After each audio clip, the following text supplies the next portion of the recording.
welcome back to Learning Spanish with Mr. A. Check this out. Just like before, I left the AR verbs here on the board so that you could have a visual of them. The idea here is that you must look at the regular form of the verb itself and then compare it.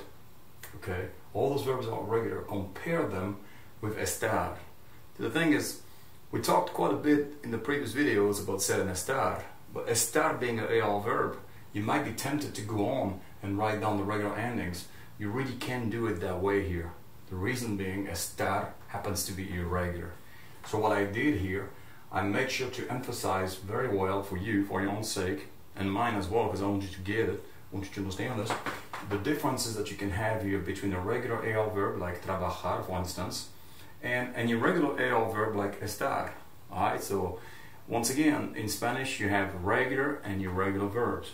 Same is true of, I would say English, French, Italian, whichever language you want to go for. And that being said, whenever you have an irregular verb, memorize them. Memorize it. All of them, if you can. It will come with time and practice, by the way. So don't worry. But for the sake of the lesson here, I want you to understand this.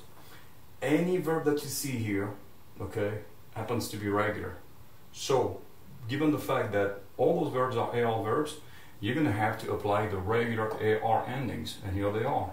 O, as, a, amos, ais, an. Now look at estar.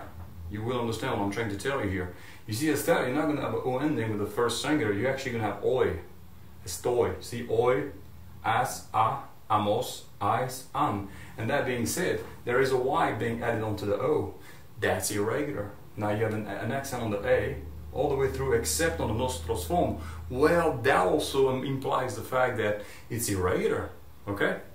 So, just write it down like it is here and think about it for a while and you'll see it's going to come together, okay? Well, let's say them out loud just for the sake of it. Let's have fun, okay? Let's take a verb like I would say maybe nadar, to swim. Alright, so that you understand what's going on here. Alright, so we're going to take nadar and we're going to apply the rule, the golden rule of the simple present tense. Because bear in mind that we are in the simple present tense here. You see, this is the irregular form of estar in the simple present tense. The same verb, estar, will come spelled differently depending on which tense you're in. Alright, so I'm taking the verb nadar here being, one of those regular guys. So what happens here is very simple. I take off the AR from nadar, right there, see? I get rid of it, and I replace it with those endings. And I end up with, repeat after me, nado, nado, nadas, nada, nadamos, nadais, nadam. Okay, one more time. You ready? Okay, let's do this right.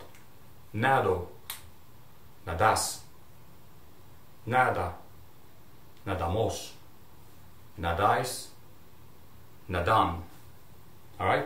So what have I done here? I just took the same endings that I had here for the verb trabajar and I applied them to the verb nadar, to swim. Okay? And you can do the exact same thing with any one of those verbs here given the fact that they're regular. But when you get to estar, don't try those endings. Remember those endings, just memorize them because that's what's going to save you. Okay?